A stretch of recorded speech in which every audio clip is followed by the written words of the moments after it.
नमस्कार, मैं हूं अनूप कुमावत और अधिगम इंग्लिश क्लासेज में आपका स्वागत है। आज मैं आपके लिए लेके आया हूं आर्टिकल्स का टॉपिक, जो कि कक्षा 5 से लेकर के और कक्षा 8 तक के 9वीं तक के बच्चों के लिए उपयुक्त है। देखिए, आर्टिकल्स जिसे हम उपपदीय नाम से भी जानते हैं। आर्टिकल्स अंग्रेजी में 2 प्रकार के होते हैं, एक इंडेफिनिट आर्टिकल और दूसरा डेफिनिट आर्टिकल। इंडेफिनिट आर्टिकल है वो ए और एन होता है और डेफिनेट आर्टिकल में द आता है। आज चलिए हम सबसे पहले पढ़ते हैं इंडेफिनिट आर्टिकल। अगले वीडियो में हम डेफिनेट आर्टिकल के बारे में पढ़ेंगे। तो आज हम बात करते हैं इंडेफिनिट आर्टिकल की। इंडेफिनिट आर्टिकल मतलब ए और एन का प्रयोग कहाँ कहाँ किया जाता है, इसके कुछ रूल्स है, बेसिक रूल्स। उन रूल्स के बारे में मैं आपको समझाने वाला हूँ। पहला रूल है रूल नंबर 1। वो क्या है, क्या कहता है हमें कि एक के अर्थ में एक के अर्थ में अगर हमें प्रयोग करना हो, एक का मतलब वन, अगर वन के रूप में हमें इसका प्रयोग करना हो तो हम किसका प्रयोग कर सकते हैं, ए और एन का प्रयोग कर सकते हैं।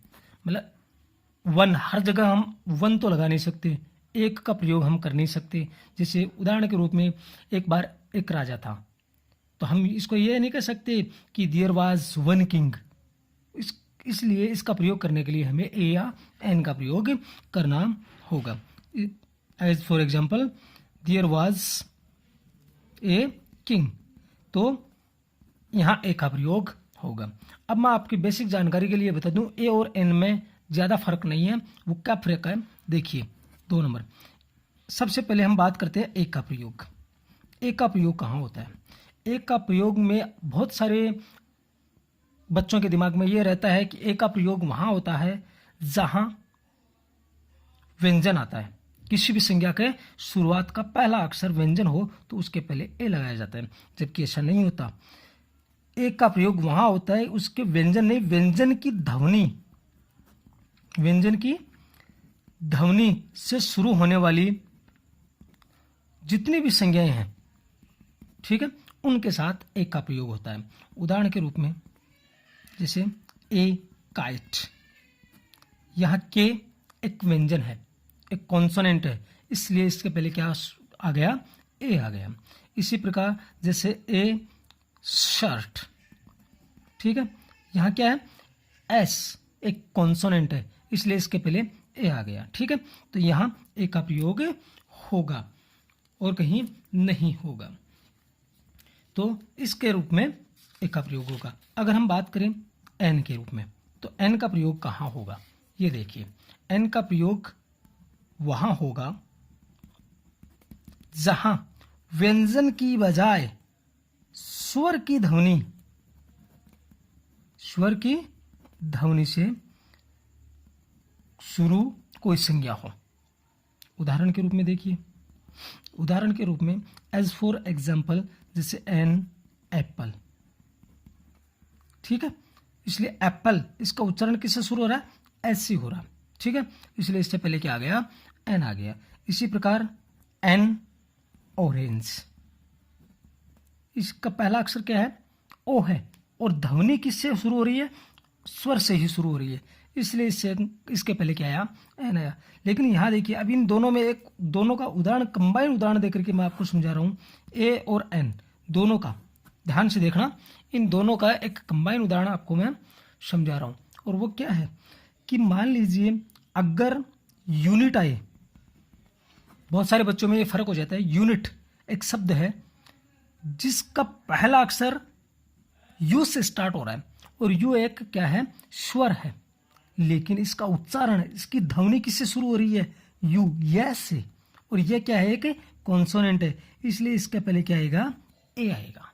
दूसरी तरफ इसका एक उदाहरण और देखिए, जैसे आवर, ठीक है, इसका पहला अक्षर क्या आ रहा है, ए आ रहा है, ठीक है, सॉरी एच आ रहा है, इसका पहला अक्षर क्या आ रहा है, एच, जो कि क्या है, कॉन्सोनेंट है, एक व्यंजन है, लेकिन इसका जो उच्चारण है वो किससे शुरू होता है, ओवर से।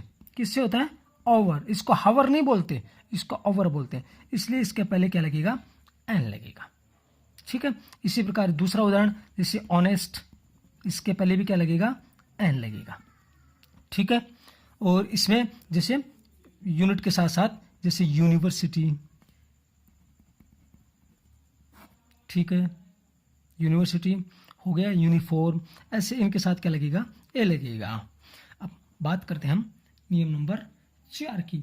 नियम नंबर 4 में क्या है कि गणितीय संज्ञा के साथ कोई भी एक वचन गणितीय संज्ञा जो किसी समूह का प्रतिनिधित्व करती हो, गणितीय संज्ञा जो समूह का बोध करे, समूह का प्रतिनिधित्व करे, समूह का प्रतिनिधित्व करे, तो इसके साथ क्या आएगा, ए या एन का प्रयोग होगा, गणितीय संज्ञा। उदाहरण के स्वरूप देखिए कि जैसे a teacher has to have a lot of patience. ठीक है, तो यहां टीचर के साथ क्या आएगा, ए आएगा। क्यों? क्योंकि अध्यापक के पास, यानी हर एक अध्यापक के पास, किसी भी अध्यापक के पास, कोई भी अध्यापक हो, यहां एक पूरी क्या है, कॉमन कास्ट है। किसी विशेष अध्यापक की बात नहीं हो रही है, एक पूरी कौम की बात हो रही है। अध्यापक पूरे एक टीचर समुदाय के बारे में बात हो रही है। तो पूरे समुदाय को क्या रखना चाहिए, संयम रखना चाहिए, पेशेंस रखना चाहिए, धैर्य रखना चाहिए। पांचवा, अगर हम नियम की बात करें तो पांचवा नियम क्या कह रहा है कि पांचवा नियम कह रहा है कि एक वचन गणितीय संज्ञा के साथ इसका प्रयोग तो होता है, लेकिन एक आध बार क्या होता है कि जो संज्ञा का अर्थ है उसको सीमित करना हो तो अगणनीय संज्ञा के साथ भी ए और एन का प्रयोग होता है। उदाहरण के रूप में देखिए कि एक वचन सा हमने ऊपर वाली, इसी का एक छोटा सा परफॉर्मा आपको बता रहा हूं कि गणितीय संज्ञा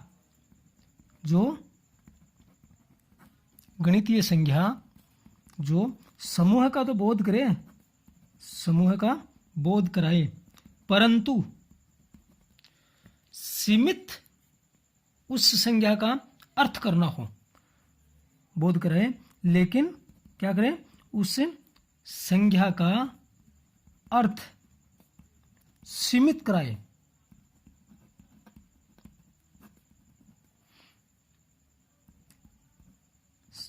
करना हो तो किसका प्रयोग होगा, उस अगणनीय संज्ञा के साथ किसका प्रयोग होगा, ए और एन का प्रयोग होगा। उदाहरण के रूप में देखिए, देयर was a fierceness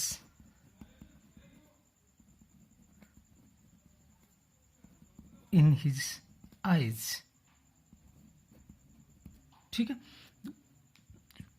समझिए यहां एक का प्रयोग हुआ है, किसके लिए हुआ है, क्रूरता के लिए। फियरनेस का मतलब क्या होता है, क्रूरता। ठीक है, कि उसकी आंखों में एक प्रकार की क्रूरता है। यहां किसका प्रयोग हुआ है, ए का प्रयोग हुआ। किस लिए हुआ, गणितीय संज्ञा जरूर है, एक समूह का बोध भी करवा रही है, लेकिन उस समूह का बोध कराने वाली जो संज्ञा है, ठीक है ना, आइज, उसको सीमित कर रहा है, इसलिए उस सीमित अर्थ में इसका प्रयोग क्या हुआ है, ए और एन का प्रयोग हुआ है। ठीक है, अब बात करते हैं नियम नंबर 6 की। नियम नंबर 6 में कुछ क्रियाओं के साथ भी, कुछ वर्ब्स के साथ ए और एन का प्रयोग होता है। अब वो क्या है, कुछ क्रियाएं, कुछ क्रियाएं कौन कौन सी है, जैसे हैव ए ट्राई, कोशिश कीजिए, एक कोशिश तो कीजिए हम बोलते हैं, या हैव ए थिंक, एक सोचकर तो देखिए।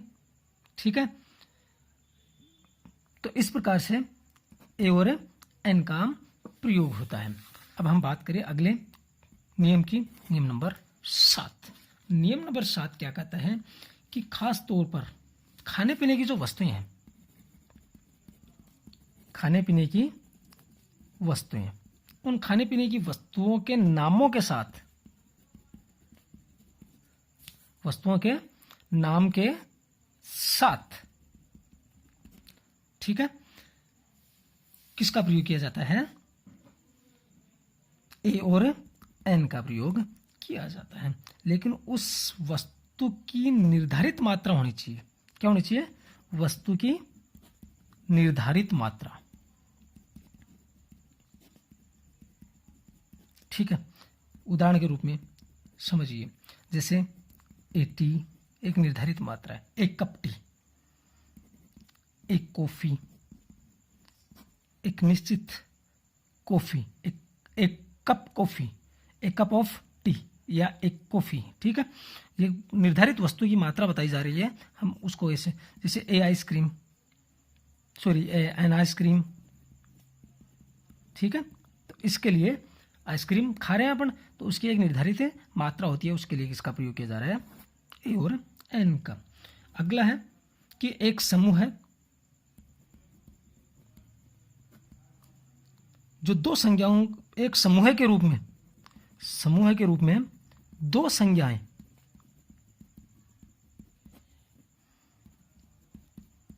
का प्रयोग हो, तो पहली संज्ञा के साथ किसका प्रयोग होगा? ए और एन का प्रयोग होगा। उदाहरण के रूप में देखिए, जैसे a cup and saucer, a cup and saucer. तो यहां ए है वो पहली, देखो कप एंड सोसर दोनों एक संयुक्त संज्ञा है। इस दोनों संयुक्त संज्ञा के साथ में पहली के साथ में क्या आ गया? ए आ गया, ठीक है। अगला आर्टिकल में अगला नियम है, वो नियम है कि किसी भी व्यक्ति के उपनाम के साथ, किसी का अपन सरनेम लगाते हैं, उस सरनेम के साथ किसका प्रयोग किया जा सकता है? ए का। जैसे ए मिस्टर पाटिल, लेकिन कहने वाला उस व्यक्ति को पहचानना नहीं चाहिए, उसके लिए वो अजनबी होना चाहिए। जैसे a mister Patil wants to see you, मतलब वो आपके लिए अजनबी होना चाहिए। अगर वो आपके लिए अजनबी है तो ही आप इसके लिए ए और एन का प्रयोग कर सकते हैं, अदरवाइज नहीं कर सकते। और अंतिम है, वो नियम है कि ए और एन का प्रयोग हर, प्रत्येक या यूं कहें हरेक के अर्थ में किया जाता है। ए और एन का प्रयोग हर, प्रत्येक, हरेक, ऐसे जो शब्द हम कहते हैं ना, हर कोई, प्रत्येक व्यक्ति या प्रत्येक सप्ताह, प्रत्येक साल या हर एक साल, ऐसे जो शब्द आते हैं उनके साथ किसका प्रयोग किया जाता है? जैसे वंस ए ईयर, ठीक है, या thrice a week, thrice a week. यहां ए देख रहे हैं आप, किसके साथ में आ रहा है? हर एक के साथ, कि हर एक साल, हर एक सप्ताह, इसके लिए किसका प्रयोग हुआ? ए और एन का। तो बच्चों, ये था आज आपका आर्टिकल का टॉपिक। अगर आपको ये वीडियो अच्छा लगे हो तो प्लीज़ इसे शेयर कीजिए, इसे लाइक कीजिए, और कमेंट, कोई आपके सुझाव हो तो बिल्कुल कमेंट कीजिए। और हाँ, चैनल को सब्सक्राइब करना बिल्कुल भी ना भूलिए। Thank you so much.